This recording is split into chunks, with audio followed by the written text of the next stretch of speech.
आइए साथियों, नया प्रैक्टिकल शुरू करते हैं। अब आपके सामने है एंडरसन ब्रिज। एंडरसन ब्रिज में आपको क्या करना है, जो कुंडली होती है ना, उसका आपको प्रेरकत्व फाइंड आउट करना है। यानी कि जो सिंपल सी बात है, अगर इंग्लिश में बोलूँ तो इंडक्टेंस फाइंड करना है आपको इसका, कॉइल का। तो सबसे पहले आपको मैं सिखा देता हूँ सेटअप किस तरीके से होगा। आप सबसे पहले चेक कर ले कि मेंस में पावर आ रही है या नहीं आ रही। ऑन है।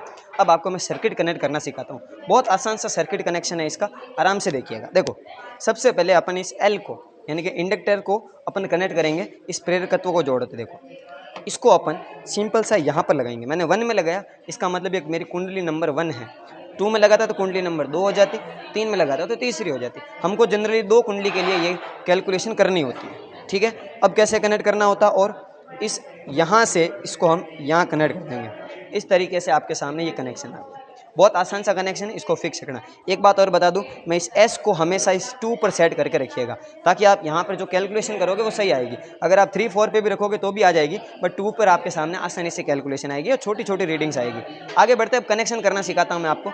यहाँ पर भी 2 चीज़ें होगी साथियों। देखो, एक आपके पास में डीसी सप्लाई है और एक आपके पास में एसी सप्लाई है। तो रीडिंग दोनों के लिए लेनी पड़ेगी, डीसी के लिए भी लेनी पड़ेगी और एसी के लिए भी लेनी पड़ेगी। मैं पहले आपको डीसी से पूरा प्रोसेस समझा देता हूँ, फिर उसी प्रोसेस को फॉलो करना किसके लिए, एसी के लिए। तो डीसी से कैसे कनेक्ट करते हैं तो वो मैं आपको सिखा देता हूँ। देखो, डीसी का कनेक्शन अपन दे देते हैं पहले मेन सर्किट के अंदर।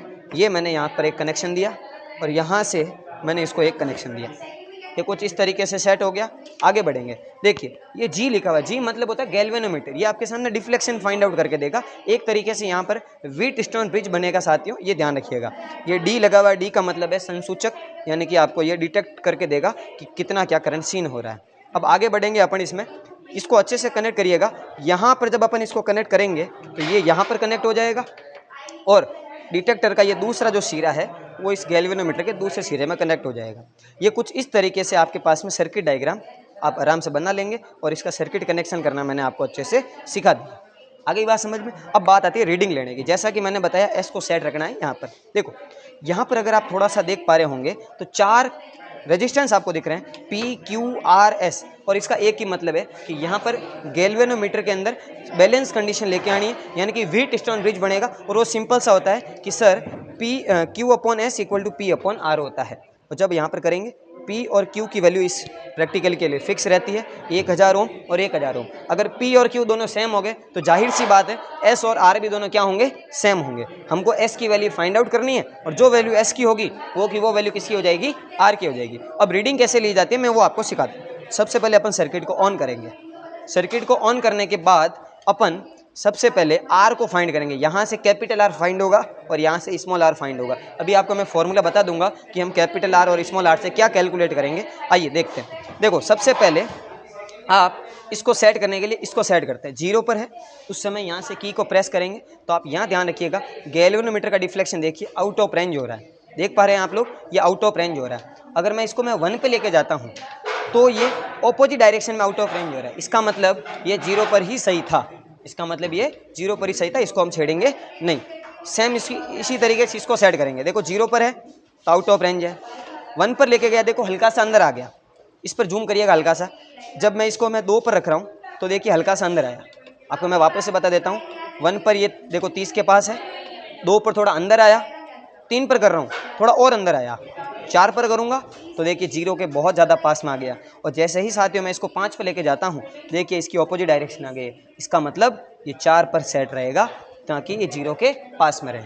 आगे बात समझ में। इसी तरीके से आप इसको सेट करिए। ये जब 0 पे है तो उधर है, 1 पे लेके जा रहा हूँ तो अभी भी देखो उधर डिफ्लेक्शन आ रहा है, 2 पर लेके गया तो भी अभी इधर डिफ्लेक्शन है, 3 पर भी उधर है साथियों, 4 पर देखो हल्का सा हिल रहा है, 5 पर देखो हल्का सा इधर आ गया, लेकिन ये हिल नहीं रहा। देखो 5 पर एक जगह पर रह गया। इसका मतलब ये इसकी बैलेंस कंडीशन है। बस साथियों इतना सा काम करना है और ये आपकी जो रीडिंग है वो कैपिटल आर की हो गई। देखो, ये 0 पर है तो 0 को 100 से मल्टीप्लाई करोगे 0 आ जाएगा। और देखो ये 4 पर है, इसको 10 से करोगे तो कितना आ गया, 40 आ गया। और ये 5 पर है, इसको 1 से करोगे तो कितना आ गया, 5। तो रीडिंग मिल गई आपको 45। तो आपको मैं कैलकुलेशन करना सिखा देता हूँ। देखो यहाँ पर सी का भी रोल है, आपको यहाँ पर हल्का सा ध्यान देना चाहिए। यहाँ पर कैपेसिटेंस भी है, लेकिन एक अच्छी बात यह है साथियों इस प्रैक्टिकल के लिए, पॉइंट 1 में भी वही कैलकुलेशन आएगी जो पॉइंट 2 के लिए आती है। तो आपको इससे घबराने की आवश्यकता नहीं है। आप एक रीडिंग ले ले और दूसरे को कट कॉपी पेस्ट सबसे बेस्ट है आपके लिए, कर सकते हैं। सी की वैल्यू यहाँ रखोगे, पी 1000 फिक्स था, क्यू भी आपके 1000 फिक्स था, आर की वैल्यू अभी अभी हमने कैलकुलेट किया कितनी आई है 45 आई है, और जो R होगा वही कितना होगा साथियों, S होगा। और मैंने जैसा कि भी बताया 0.2 माइक्रोफेरेड होगा कैपेसिटर, तो भी आपके वही रीडिंग रहने वाली है, और दोनों का मीन भी कितना आएगा, ये आएगा। ये आपके पास में बेटा L1 की रीडिंग आ गई। कब? जब आपने DC कनेक्शन किया हुआ है, जब आपने DC कनेक्शन किया हुआ है। ये सेम प्रोसेस करना साथियों किसके लिए, ध्यान रखना, एक बात बहुत अच्छे से समझा देता हूं मैं इसको। जब आप AC में जाओगे, तो AC में कैसे कनेक्ट करना उसकी मैं बातचीत करूंगा। उससे पहले एक बात और बता देता हूं, अपने को L2 की रीडिंग भी लेनी है, और L2 के लिए क्या करेंगे अपन, देखो सिंपल सा कनेक्शन, जो आपने यहाँ से ये 1 में लगाया था उसको निकाल करके कहाँ लेके जाना है, 2 में लेके जाना है, और ये L2 की सेम रीडिंग है। सेम तरीके से वही आपको बैलेंस कंडीशन यहाँ से फाइंड आउट करनी है, कर लोगे। मैंने फिलहाल 1 के लिए की है तो मैं 1 में ही रह जाता हूँ। अब देखिए, जब आप AC के अंदर जाओगे तो ध्यान देना, यहाँ पर बहुत विशेष बात है, जब आप AC में जाओगे तो गैल्वेनोमीटर का कोई काम नहीं रहने वाला है। तो आप गैल्वेनोमीटर को यहाँ से फ्री कर सकते हैं साथियों, और गैल्वेनोमीटर को अपन यहाँ से हटा देते हैं। आगे बात समझ में, यहाँ पर आपके सामने काम आएगा ये गाने सुनने वाला यंत्र। इसका हम कैसे उपयोग करेंगे, तो देखिए इधर फोकस करिएगा। इसको सबसे पहले हम गाने सुनने के लिए कुछ इस तरीके से लगाएंगे साथियों, और अब अपन इसको आगे बढ़ाते हैं। इसका कनेक्शन किस तरीके से होगा आप सबको बता देता हूँ। जो आपका डिटेक्टर है उसके अंदर आपको कुछ इस तरीके से लगा देना है, आपको डिटेक्टर के अंदर कुछ इस तरीके से लगा देना है, और आपको यहाँ पर बढ़िया मस्त गाने सुनने हैं। आपके पास आवाज़ आएगी। इसमें जाने से पहले ध्यान रखिएगा, आपकी सप्लाई को AC में कन्वर्ट करना बहुत ज़्यादा ज़रूरी है। और एक विशेष बात यह है कि जब आप DC से AC में जाओगे तो इनको छेड़ना नहीं है। अगर आप इनको छेड़ दोगे काम समाप्त हो जाएगा। अब आपको यहाँ पर बढ़िया गाने सुनने हैं। मैं सुन पा रहा हूँ साथियों, इसके अंदर एक बढ़िया गाना तो नहीं आ रहा है, पतली कमरिया तो नहीं आ रहा है, लेकिन इसके अंदर एक साउंड जरूर आ रहा है। हमको उस साउंड को गायब करना है, और उस साउंड को गायब करने के लिए हम इस स्मॉल R को सेट करेंगे, और उसके लिए आपके पास में 3 रेगुलेटर्स है। और किस तरीके से सेट करेंगे, देखिए हम इसको मूव करेंगे और हम देखेंगे कहाँ पर आवाज़ कम हो रही है। अभी मैंने 1 पे लिया तो आवाज़ कम हुई है साथियों, 2 पर लिया तो और कम हुई है। अब ये प्रैक्टिकल डिपेंड करता है आपके कानों की सेंसिबिलिटी के ऊपर, किस तरीके से आप सुनते हैं। 3 पर और डाउन आ गई है, 4 पर बहुत ज़्यादा कम आने लगी है साथियों, और जब मैं 5 पर जा रहा हूँ एकदम बंद हो गई है। हमको बंद नहीं करना है, हमको हल्की हल्की सी आवाज़ आनी चाहिए। इसके लिए अपन इसको 4 पर सेट करेंगे। इसी तरीके से इसको सेट करने की कोशिश करते। देखो 0 पर अभी तक आवाज़ आ रही है इसके अंदर। जब मैं इसको मैं 1 पे लेके जा रहा हूँ तो भी आवाज़ आ रही है। 2 पर लेके गया तो आवाज़ कम हो गई, 3 पर एकदम कम हो गई। इसका मतलब मैं इसको कहाँ सेट करूँगा, 2 पर सेट करूँगा। इधर आते हैं, इस तरीके से इसको सेट करते हैं। अभी 0 पर है तो अभी भी आवाज़ थोड़ी थोड़ी सी आ रही है। मैंने 1 पे लिया, आवाज़ आना थोड़ी कम हुई है। 2 पर लिया, थोड़ी और कम हो गई है। ये देखो 3 पर बिल्कुल बंद हो चुकी है। तो अपन क्या करेंगे, यहाँ पर इसको 2 पर सेट करेंगे। बस साथियों काम हो गया हमारा। अब हम इस गाने सुनने के यंत्र को रख सकते हैं। हम इसको जब साइड में रखेंगे तो अब हमको स्मॉल R की कैलकुलेशन करनी है। और किस तरीके से कैलकुलेशन करेंगे, फोकस करके समझिएगा। देखिए 4 पर है और 1000 से मल्टीप्लाई करेंगे तो 4000 ये हो गया।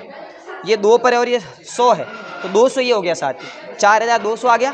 और इधर देखो ये 2 पर है और ये 10 है, 10 का मतलब कितना हो गया, इसका मतलब हो गया 20। तो देखो 4220, तो पहली रीडिंग आपके पास में आ गई है 4220। तो जब हम AC के लिए रीडिंग नोट करेंगे, ये 0.1 है, P वैल्यू फिक्स है, Q की वैल्यू फिक्स है, R की वैल्यू कितनी थी 45 जो आप पहले निकाल चुके हो। S की वैल्यू कितनी आई, अब ध्यान दो, S की वैल्यू इस केस में S और R इक्वल नहीं होंगे। S की वैल्यू कैसे निकालोगे आप, यहाँ पर 4830, जो अपने कितनी आई है यहाँ पर 4220। तो यहाँ पर अपन कितना लिख देंगे 4220। सेम काम करेंगे 0.2 माइक्रोफेरेड के लिए, फिर दोनों का मीन निकालेंगे और ये आपके पास में 2 रीडिंग्स आएगी। ये आपके कैपिटल R की वैल्यू है और ये आपके स्मॉल r की वैल्यू है। इस तरीके से आप L1 के लिए काम करोगे, इसी तरीके से आप काम करोगे साथियों किसके लिए, L2 के लिए। 2 टेबल बनानी है, दोनों का मीन आपको फाइंड आउट जरूर कर लेना, इस बात का हमेशा ध्यान रखिएगा। अब मैं आपको सिखाता हूँ कैलकुलेशन किस तरीके से करनी है। तो देखिए कैलकुलेशन के लिए जो फॉर्मूला अप्लाई करोगे साथियों, वो फॉर्मूला रहने वाला है L = CR ब्रैकेट के अंदर Q + 2R। ये स्मॉल r है, ये कैपिटल R है, जो कैलकुलेट अपन कर चुके हैं, मीन वैल्यू फाइंड आउट कर चुके हैं। देखो C की वैल्यू कितनी लोगे, तो मैं आता हूँ आगे की टेबल्स में, आपको यहाँ पर सिखाता हूँ। यहाँ पर आप कैलकुलेशन किस तरीके से सॉल्व करोगे, मैं उसकी कैलकुलेशन आपको करके बताता हूँ। यहाँ फाइल में थोड़ी सी गड़बड़ी लग सकती है साथियों, चिंता ना करिएगा, हम आपको एकदम सही तरीके से करवाते हैं। देखो कैपिटल R की वैल्यू लिख दी, स्मॉल r की वैल्यू लिख दी, कब है L2 में AC के लिए। फिर हम कैपिटल L की वैल्यू कैलकुलेट करेंगे CR, C की वैल्यू एक बार 0.1 ले लेंगे और C की वैल्यू एक बार 2 ले लेंगे और आर की वैल्यू जो आप पीछे निकाल के आए हो, कैपिटल क्यू आपने पीछे निकाला, ये रहा फिक्स है आपके सामने 1000 और स्मॉल आर अभी अभी आप कैलकुलेट कर चुके हो ये वाला, और अभी मैंने एक वैल्यू आपको कैलकुलेट करके भी बताई है। उस तरीके से 2 वैल्यू आएगी, उन दोनों का मीन निकालोगे, वही आपका इस प्रैक्टिकल का फाइनल रिजल्ट रहने वाला है और यहीं पर आपके सामने जो है कुछ काम होने वाला है। ठीक है, क्या हुआ?